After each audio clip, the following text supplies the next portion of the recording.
नवरात्रि के तीसरे दिन की सभी को हार्दिक बधाई हो। माता रानी का आशीर्वाद सब पे बना रहे। माता रानी के आशीर्वाद से सबके घर में सुख समृद्धि बनी रहे। जयकारा शेरावाली का, बोले साचे दरबार की जय। दुर्गा सप्तशती का चौथा अध्याय। इंद्रादि देवताओं द्वारा देवी की स्तुति। महर्षि मेधा बोले, देवी ने जब पराक्रमी दुरात्मा महिषासुर को मार गिराया और असुरों की सेना को मार दिया, तब इंद्रादि समस्त देवता अपने सिर तथा शरीर को झुकाकर भगवती की स्तुति करने लगे। जिस देवी ने अपनी शक्ति से यह जगत व्याप्त किया है और जो संपूर्ण देवताओं तथा महर्षियों की पूजनीय है, उस अंबिका को हम भक्ति पूर्वक नमस्कार करते हैं। वह हम सबका कल्याण करे। जिस अतुल प्रभाव और बल का वर्णन भगवान विष्णु, शंकर और ब्रह्मा जी भी नहीं कर सके, वही चंडिका देवी इस संपूर्ण जगत का पालन करे और अशुभ भय का नाश करे। पुण्यात्माओं के घरों में तुम स्वयं लक्ष्मी रूप हो और पापियों के घरों में तुम अलक्ष्मी रूप हो, और सतकुल में उत्पन्न होने वालों के लिए तुम लज्जा रूप होकर उनके घरों में निवास करती हो। हम दुर्गा भगवती को नमस्कार करते हैं। हे देवी, इस विश्व का पालन करो। हे देवी, हम तुम्हारे अचिंत्य रूप का किस प्रकार वर्णन करें। असुरों का नाश करने वाले भारी पराक्रम तथा समस्त देवताओं और दैत्यों के विषय में जो तुम्हारे पवित्र चरित्र है, उनका हम किस प्रकार वर्णन करें। हे देवी, त्रिगुणात्मिकता होने पर भी तुम संपूर्ण जगत की उत्पत्ति का कारण हो। हे देवी, भगवान विष्णु, शंकर आदि किसी भी देवता ने तुम्हारा पार नहीं पाया। तुम सबकी आश्रय हो। यह संपूर्ण जगत तुम्हारा ही अंश रूप है, क्योंकि तुम सबकी आदिभूत प्रकृति हो। हे देवी, तुम्हारे जिस नाम के उच्चारण से संपूर्ण यज्ञों में सब देवता तृप्ति लाभ करते हैं, वह स्वाहा तुम ही हो। इसके अतिरिक्त तुम पितरों की तृप्ति का कारण हो, इसलिए सब आपको स्वधा कहते हैं। हे देवी, वह विद्या जो मोक्ष को देने वाली है, जो अचिंत्य महाज्ञान स्वरूपा है, तत्वों के सार को वश में करने वाले, संपूर्ण दोषों को दूर करने वाले, मोक्ष की इच्छा वाले, मुनिजन जिसका अभ्यास करते हैं, वह तुम ही हो। तुम वाणी रूपा हो और दोष रहित ऋग तथा यजुर्वेदों की एवं उद्गिता और सुंदर पदों के पाठ वाले सामवेद की आश्रय रूप हो। तुम भगवती हो। इस विश्व की उत्पत्ति एवं पालन के लिए तुम वार्ता के रूप में प्रकट हुई हो और तुम संपूर्ण संसार की पीड़ा हरने वाली हो।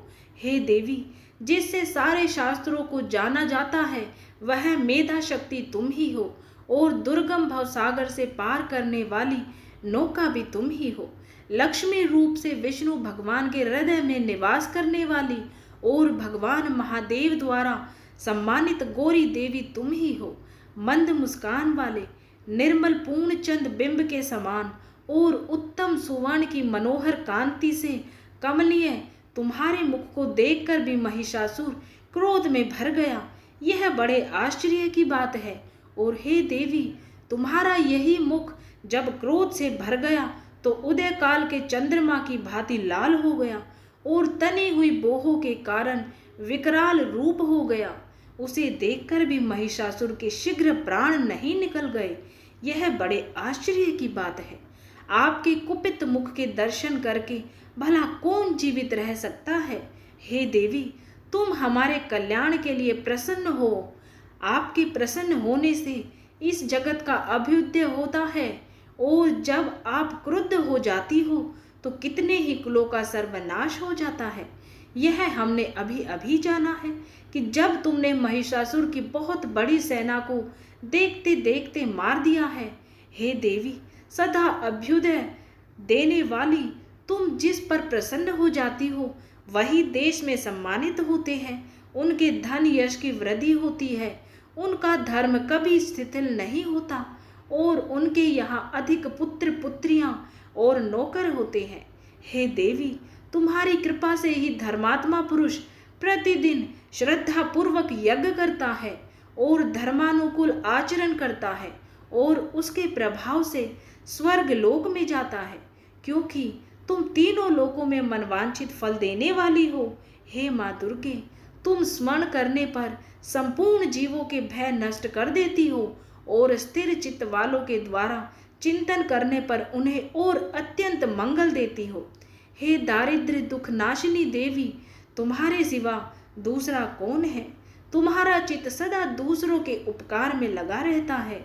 हे देवी, तुम शत्रुओं को इसलिए मारती हो कि उनके मारने से दूसरों को सुख मिलता है। वह चाहे नरक में जाने के लिए चिरकाल तक पाप करते रहे हों, किंतु तुम्हारे साथ युद्ध करके सीधे स्वर्ग को जाए, इसलिए तुम उनका वध करती हो। हे देवी, क्या तुम दृष्टिपात मात्र से समस्त असुरों को भस्म नहीं कर सकती? अवश्य ही कर सकती हो, किंतु तुम्हारा शत्रुओं को शस्त्रों के द्वारा मारना इसलिए है कि शस्त्रों के द्वारा मरकर वे स्वर्ग को जावे। इस तरह से हे देवी, उन शत्रुओं के प्रति भी तुम्हारा विचार उत्तम है। हे देवी, तुम्हारे उग्र खड्ग की चमक से और त्रिशूल की नोक की कांति की किरणों से असुरों की आंखें फूट नहीं गई।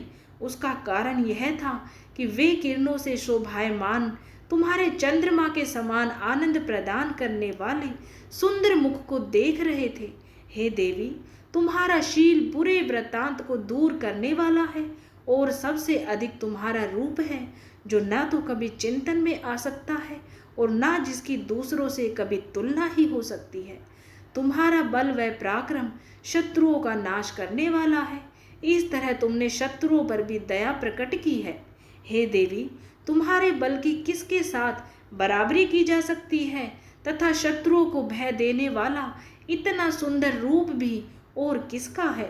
हृदय में कृपा और युद्ध में निष्ठुरता, यह दोनों बातें तीनों लोकों में केवल तुम ही में देखने में आई है।